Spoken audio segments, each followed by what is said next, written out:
is to be here. Sungguh sebuah kehormatan ada di tempat ini bersama dengan Bapak Ibu sekalian. Pastor Brian talked about being a disciple. Pastor Brian telah membahas mengenai menjadi seorang murid.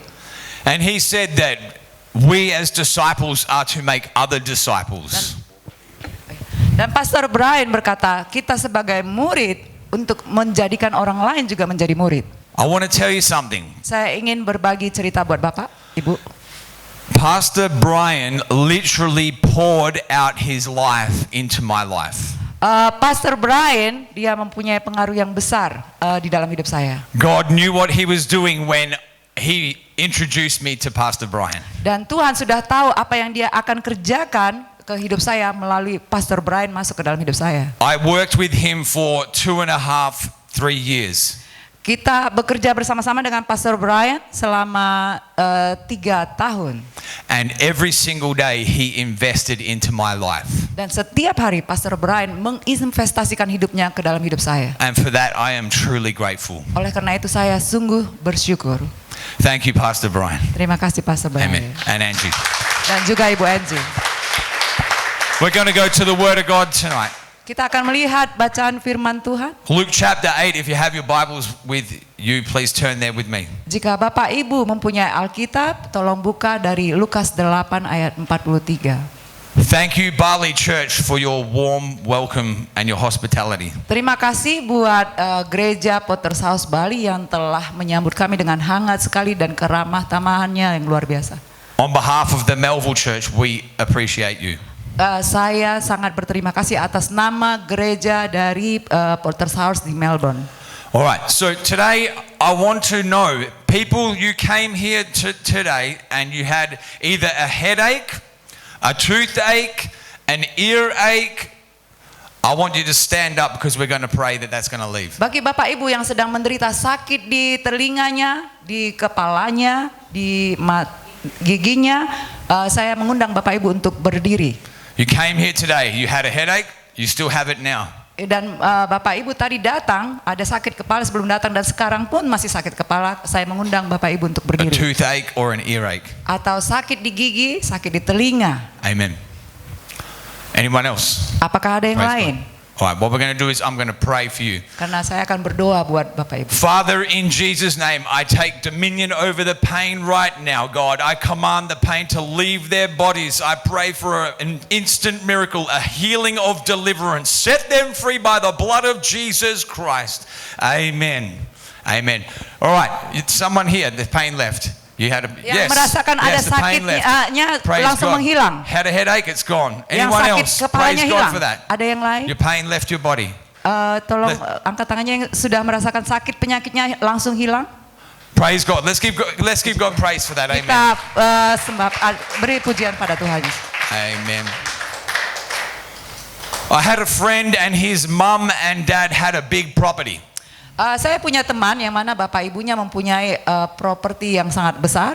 They had a heap of cows and some bulls. Dan mereka di dalam propertinya ini ada sapi dan juga banteng. And they had an electric fence to stop them from running away. Dan juga perkebunannya ini dipagari oleh kawat listrik supaya ternaknya ini tidak keluar dari perkebunannya. I am 16 years old and my friend is telling me touch the fence. Waktu itu saya berusia 16 tahun dan teman saya yang punya properti ini bilang, ayo cobalah sentuh kawat listrik ini. I'm not from the farm. He says it's not going to hurt. Saya bukan orang peternakan, orang perkebunan.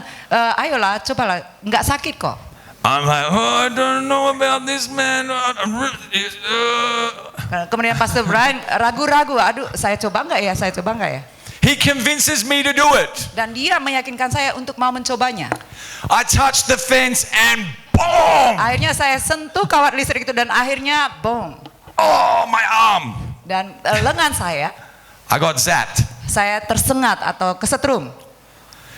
Today Jesus is full of power, the same yesterday, today and forever. Dan kita akan melihat bacaan kita bahwa kuasa Tuhan berlaku dulu, sekarang dan sampai selama-lamanya. And he has a power to heal that is real for us today, like it was for the woman in our text. Yesus punya kuasa yang nyata buat kita, senyata apa yang terjadi pada seorang wanita yang akan kita baca di ayat bacaan kita. We just need to touch him in faith and his healing power will be released. Kita hanya perlu menyentuh, menjamah Tuhan dengan iman kita dan akan ada kuasa yang terjadi dalam hidup kita. I want to preach a sermon called Faith That Triggers. Dan malam ini topik dari khotbahnya adalah iman yang memicu hidup kita. I'm going to read from Luke 8:43 to 48. Now a woman having a flow of blood for 12 years, who had spent all her livelihood on physicians and could not be healed by any, came from behind and touched the border of his garment, and immediately her flow of blood stopped.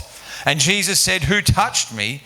When all denied it, Peter and those with him said, "Master, the multitudes throng and press you, and you say, 'Who touched me?' But Jesus said, 'Somebody touched me, for I perceive power going out from me.' Now the woman saw that she was not hidden. She came trembling and falling down before him. She declared to him in the presence of all the people the reason she had touched him and how she was immediately healed. And he said to her, 'Daughter, be of good cheer. Your faith has made you well. Go in peace.'" Kita baca dari Lukas 8 ayat 43, adalah seorang perempuan yang sudah 12 tahun menderita pendarahan dan yang tidak berhasil disembuhkan oleh siapapun. Ia maju mendekati Yesus dan dari belakang dan menjamah jumbai jubahnya, dan seketika itu juga berhentilah pendarahannya. Lalu kata Yesus, "Siapa yang menjamah aku?" Dan karena tidak ada orang yang mengakuinya, berkatalah Petrus, "Guru, orang banyak mengerumuni dan mendesak engkau." Tetapi Yesus berkata, "Ada seorang yang menjamah aku, sebab aku merasa ada kuasa keluar dari diriku."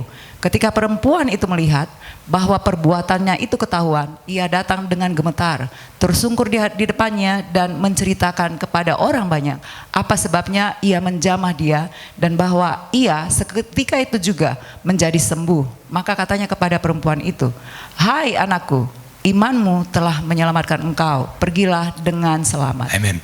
Amen.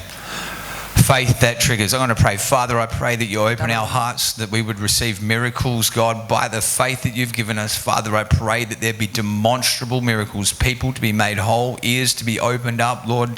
I'm praying, Father God, for tormenting spirits to leave bodies right now, God, and that you would be glorified through this in Jesus' name. Amen. Right, we want to talk about the need to be healed. Kita akan membahas pertama kebutuhan untuk disembuhkan. Many people in this crazy world are sick in some way. Banyak orang di dunia kita yang gila ini ada sakit penyakitnya entah di mana di dalam hidupnya. It could be a physical sickness. Mungkin aja sakitnya secara jasmani. Something on the inside, your liver, your heart, or your lungs. Atau sakitnya itu yang derita di dalam tubuhnya, contohnya di paru-parunya, di jantungnya, di hatinya. There is cancer, diabetes, and other life-threatening diseases. Atau sakit yang lainnya yang tidak kelihatan di mata oleh seperti kanker atau diabetes yang mengancam nyawanya.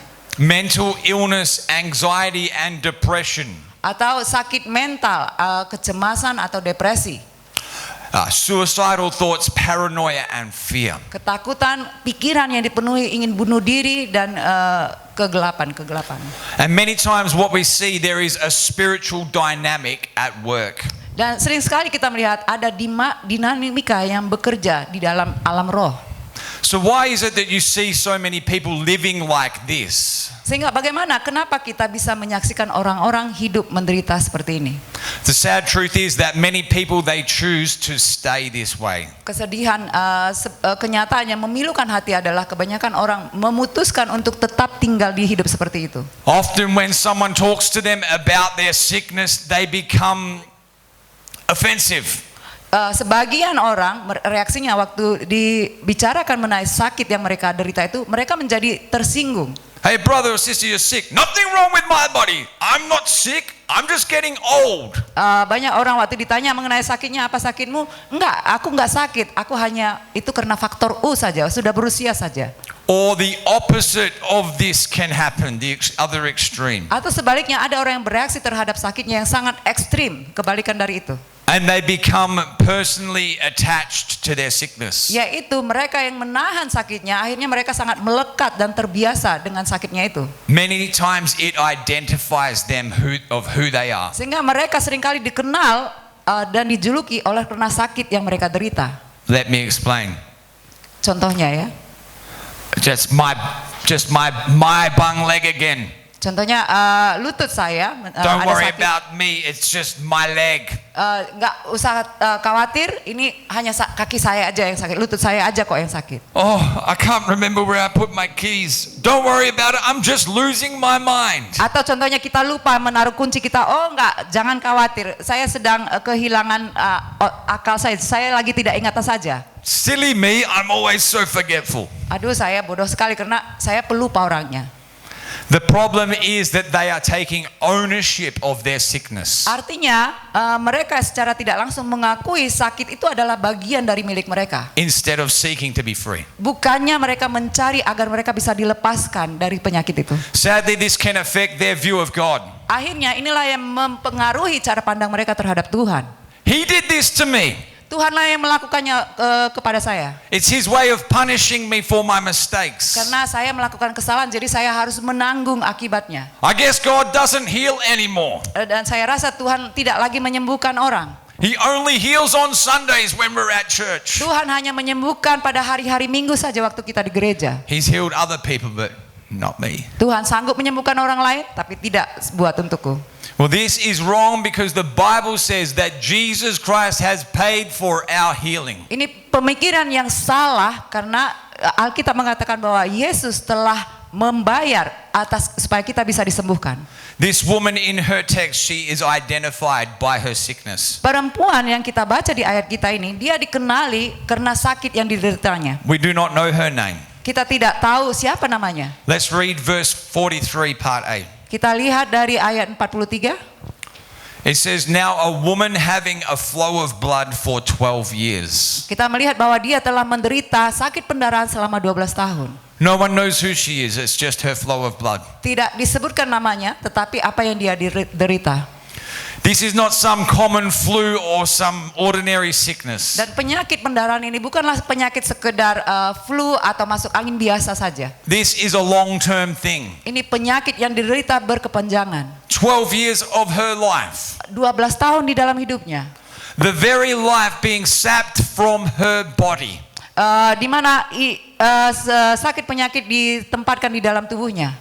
This would have impacted her physically, mentally, emotionally, and spiritually. Kita tahu saja penyakit ini akhirnya mempengaruhi kehidupannya di dalam alam pikirnya, di dalam mentalnya, di dalam jasmaninya.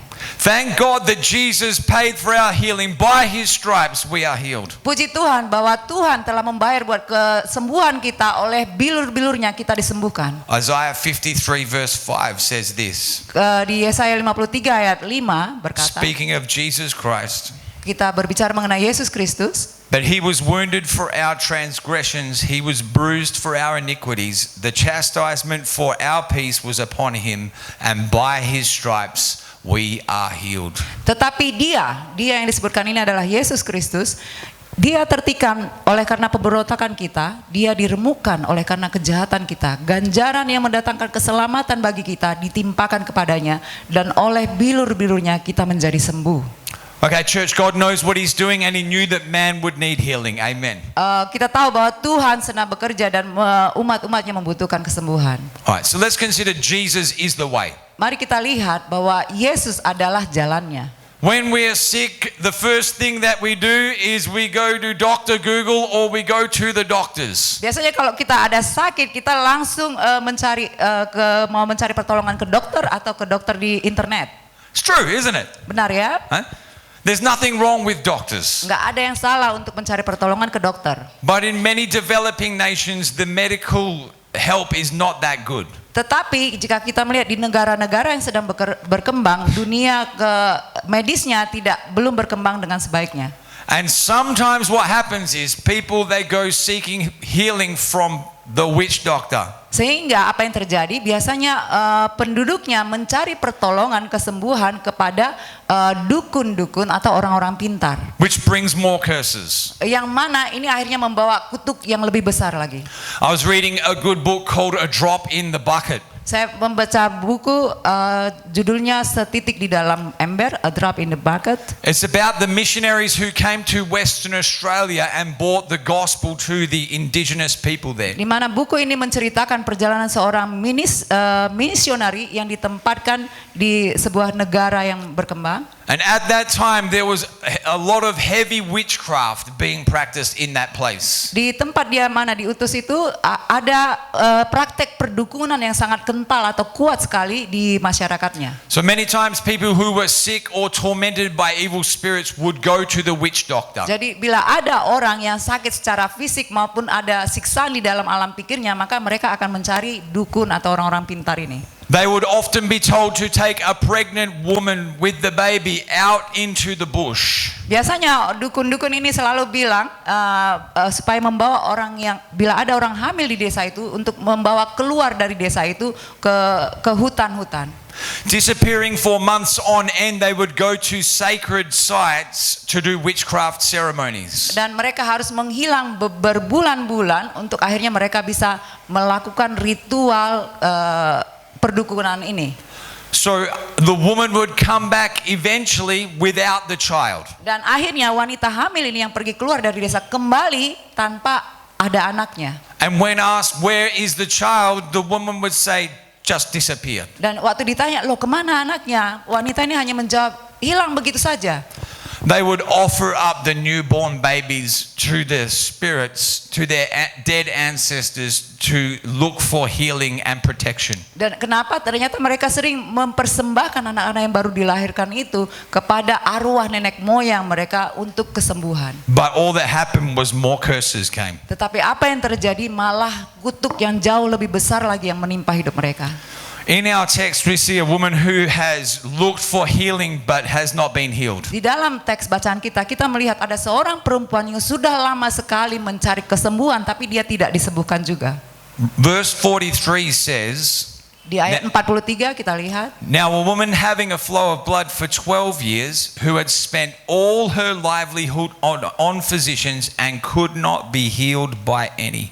Dan wanita ini telah menderita 12 tahun pendarahan dan tidak berhasil disembuhkan oleh siapapun. So the Bible tells us she went everywhere looking for healing. She even spent all of her money. Dan artinya perempuan ini telah pergi kemana-mana untuk bisa disembuhkan dan menghabiskan seluruh harta hidupnya. But no one could make her better. Tetapi tidak ada satupun yang bisa menyembuhkan dia. How many know as Christians we are going to get sick? Berapa banyak di antara kita yang tahu bahwa sebagai orang Kristen pun kita suatu hari bisa saja sakit. We are not some superhuman Christians, people here. Karena kita bukanlah orang Kristen yang orang super.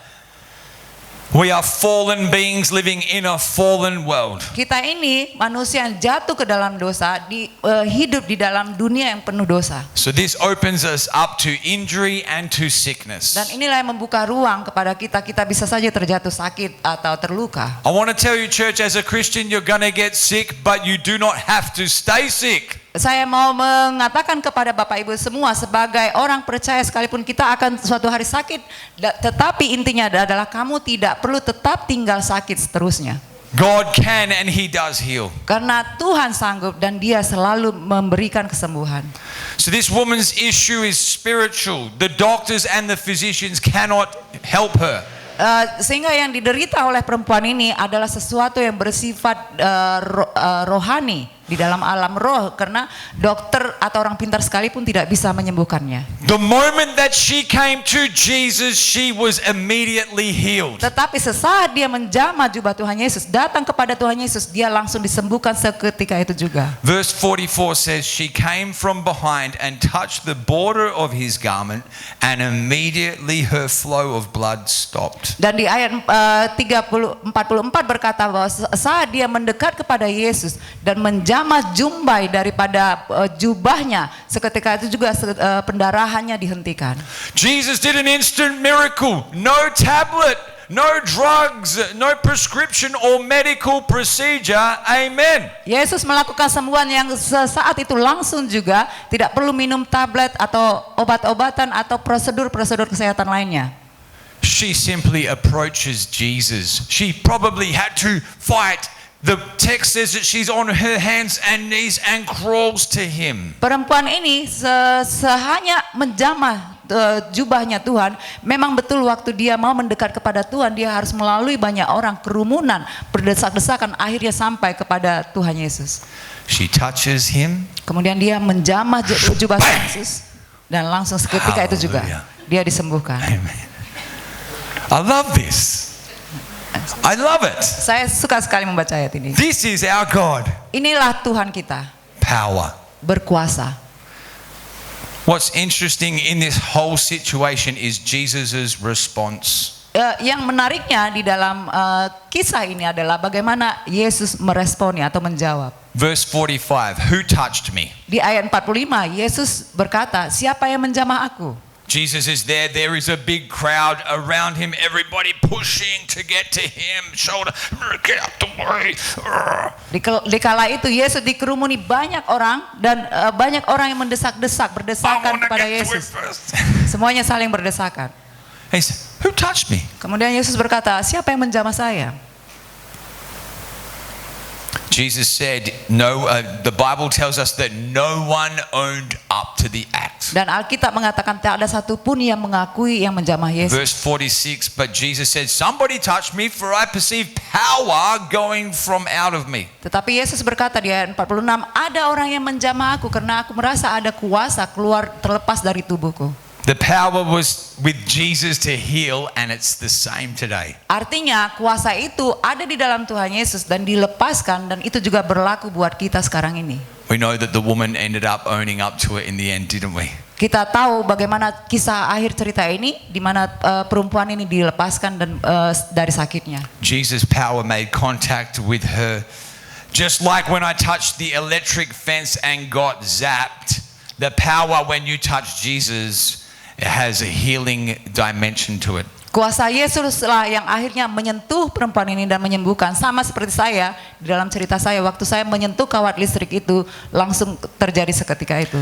But you have to have faith to believe. Tetapi kamu harus punya iman dan mempercayainya. Amen. So we're going to talk about faith that triggers. Dan kita akan membahas bagaimana iman yang memicu kesembuhan. Amen. There is a late evangelist, Dennis Wright. He has gone to be with Jesus in glory.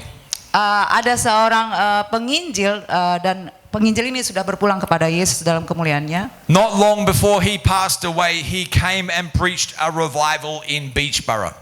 Sebelum dia dipanggil Tuhan, beliau ini berkhotbah di sebuah KKR di sebuah tempat namanya Beachboro. I was a new convert at the time, saved less than 6 months.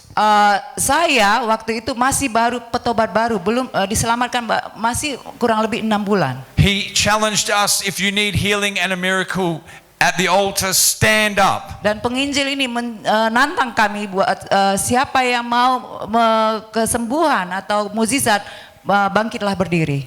I had a excess amount of fluid on my brain. Saya waktu itu menderita ada cairan yang luar biasa keluar dari otak saya. I was not allowed to get on in my car and drive my car on the road. Saya tidak diizinkan menyetir di jalanan. Because I was a risk. I could faint or pass out while I was driving. Karena beresiko, karena tiba-tiba saya bisa saja langsung pingsan waktu saya berkendara. And I needed a miracle for this fluid on my brain to disappear. Sehingga waktu itu saya membutuhkan ada mukjizat kesembuhan terhadap cairan yang ada dari otak saya. So I stood up. Sehingga waktu itu saya berdiri. I remember him challenging me about my faith. Saya ingat sekali penginjil ini menantang saya mengenai iman saya. He said to me, "Do you have faith to believe that Jesus will heal you?" Beliau berkata, apakah kamu punya iman bahwa Yesus bisa menyembuhkan kamu dari sakit kamu? I said, "Yes." Saya jawab, iya. He said to me, "Can I have your faith?" Kemudian penginjil ini bilang, bisa nggak saya minta? Bisa nggak saya bagi dong kepada saya iman kamu? I said, No, it's my faith. Saya bilang, tidak bisa, ini kan iman saya. Get your own. Ambil iman milik kamu sendiri. He said to me, will you fight me for your faith? Apakah kamu rela sampai harus bergulat sama saya untuk He's mempertahankan iman coming kamu? up to me like this. Will you fight me for it? Apakah kamu mau untuk sampai bergulat atau berkelahi dengan saya untuk mempertahankan imanmu? I said, yes. Saya bilang tentu saja. He said, you're ready for a miracle. Artinya berarti kamu siap untuk menerima mukjizat. He prayed for me. He took me by my hand. Kemudian beliau berdoa saya dan memegang saya dengan And tangannya. when he prayed for me, I felt fire come out of his hand into my hand. Waktu beliau mendoakan buat saya merasa ada api keluar dari tangan saya. It went down to my feet, to the soles, and then came all the way back up out the top of my head. Api ini mengalir ke ujung kaki saya dan akhirnya naik lagi ke ujung kepala saya. I was like, whoa, Dan saya pikir seperti itu. what just happened? Apa yang barusan terjadi? The interesting thing was I had a brother who got saved around the same time as me. Dan menariknya di saat itu ada juga di samping saya seorang saudara di dalam Kristus juga yang diselamatkan juga. And he got prayed for that night by the same man. Dan dia juga didoakan oleh orang yang sama. And at the end of the service, we sat in the front row. Dan di akhir ibadah kami duduk di bagian depan dari gereja. And I said to him, what happened to you when he prayed for you? Dan saya tanya kepada orang yang baru bertobat ini juga, apa yang terjadi waktu Bapak ini mendoakan kamu? I said, did you feel fire come out of his hand? Apa kamu merasa enggak ada api keluar dari tangan Bapak This ini? man was named Chevy and he said, I did. Namanya Sevi dan juga iya saya juga merasakan hal yang I sama. looked at him and I said, we just got healed. Kami langsung bertatap mata, wah kita baru We just disembuhkan. got healed in Jesus' name. Kita baru saja disembuhkan di dalam nama Yesus. Man, from that day forward, I knew personally that Jesus was a healer. Sejak itulah saya merasakan pengalaman pribadi nyata bahwa Yesus sungguh-sungguh penyembuh, sang penyembuh. So the key element and vital ingredient for anyone to receive healing is faith. Jadi kunci pokok utamanya dan bumbu utamanya untuk mendapat kesembuhan adalah iman. Verse 48 says, and he said to her, daughter, be of good cheer. Your faith has made you well. Dan dikatakan di ayat 48, anakku, imanmu lah yang telah menyembuhkanmu. Many other times Jesus said this to other people in the Bible that received healing. Dan kita lihat banyak sekali di cerita-cerita Alkitab, Yesus berkata yang sama terhadap waktu Yesus menyembuhkan orang-orang. Hebrews 11:6 says, but without faith it is impossible to please him. Di Ibrani 11 ayat 7 berkata bahwa tanpa iman tidak mungkin bisa berkenan di hadapan Tuhan. Are you here this evening with an issue or a condition that you need a miracle? Apakah Bapak Ibu datang ke tempat ini mengalami permasalahan yang mana kamu membutuhkan, merindukan ada sebuah mukjizat? Like this lady in our text, perhaps you've been struggling a long time. Sama seperti wanita ini, mungkin Bapak Ibu sudah menderita mengalaminya di waktu yang berkepanjangan. What you need is to be touched by God. You need to make contact with Jesus Christ. Yang Bapak Ibu butuhkan adalah bersentuhan atau menjamah, bersatu dengan Tuhan. Believe by faith for a miracle. Percayalah dengan imanmu untuk sebuah mukjizat. It was faith that triggered the miracle in our text. Karena imanlah yang akhirnya memicu kesembuhan kita. My final thought is perseverance. Kemudian yang kita bahas adalah kegigihan. Verse 45, it says, Master, the multitudes throng and press you, and you say, who touched me? Di ayat 45 berkata, waktu Yesus berkata, siapa yang menjamah aku, kemudian tidak ada yang mengakuinya, maka orang banyak, muridnya berkata, guru, orang banyak mengerumuni dan mendesak engkau, tetapi engkau masih berkata, siapa yang menjamah engkau? So the words multitude and press are what we're going to look at. Jadi kita akan lihat, bahas mengenai bagaimana orang kerumunan dan yang mendesak mereka saat itu. Multitude means a large number of people or things. Kerumunan ini berarti banyak orang di tempat itu.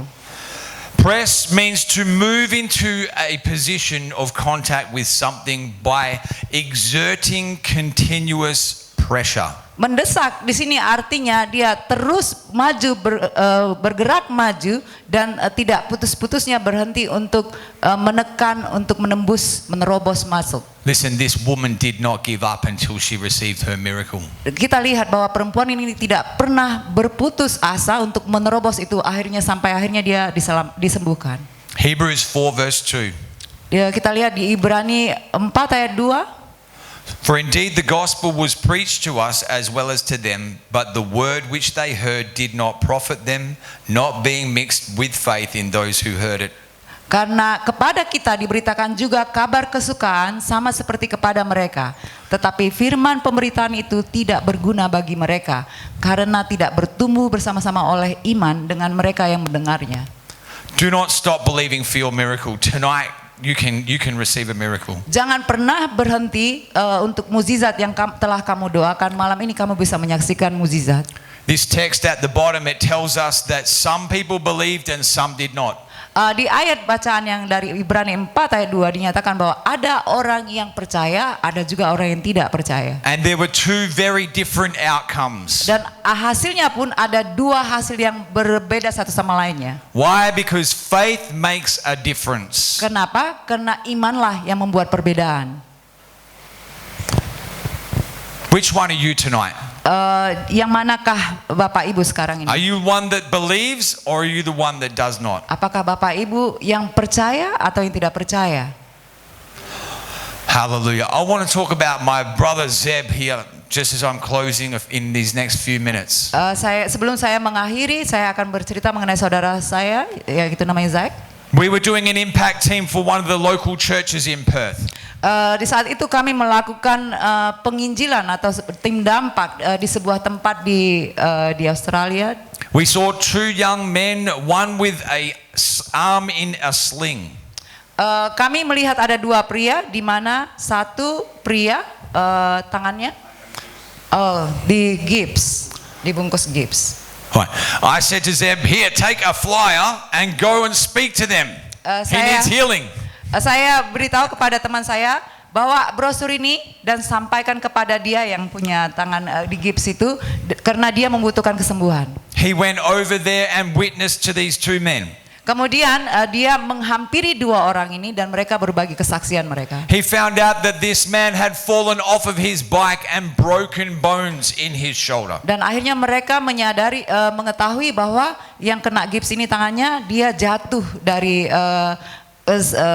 kendaraannya dan akhirnya melukai tangannya. He offered to pray for this man and the man said yes. Dan tim saya ini menawarkan, apakah kamu mau didoakan, dan dia berkata ya.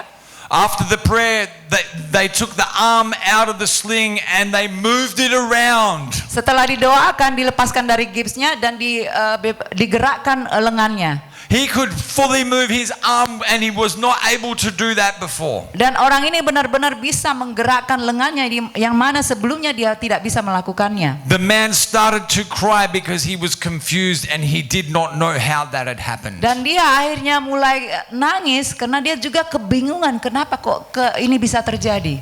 Zeb told him that the power of God had touched his body personally. Dan Zeb mengatakan kepada orang ini bahwa itu adalah kuasa dari Tuhan yang menyembuhkanmu secara pribadi. He then said to him, listen, there's a more important thing than your arm. Kemudian si Zeb ini pun terus menyatakan bahwa ada hal yang lebih penting lagi dari kesembuhan lengan kamu ini. Let's talk about your soul and heaven. Mari kita bahas mengenai jiwa kamu di kerajaan Allah.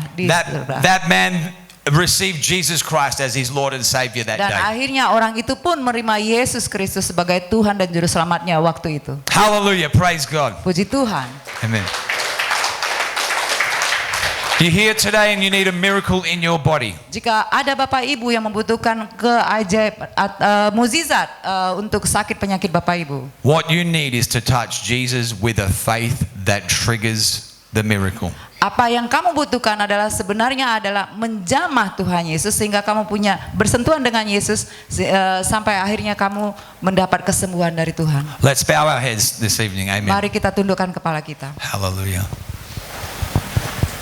As I said in my closing story, Seperti yang saya ceritakan di cerita penutup tadi, the more important issue is our soul. yang paling penting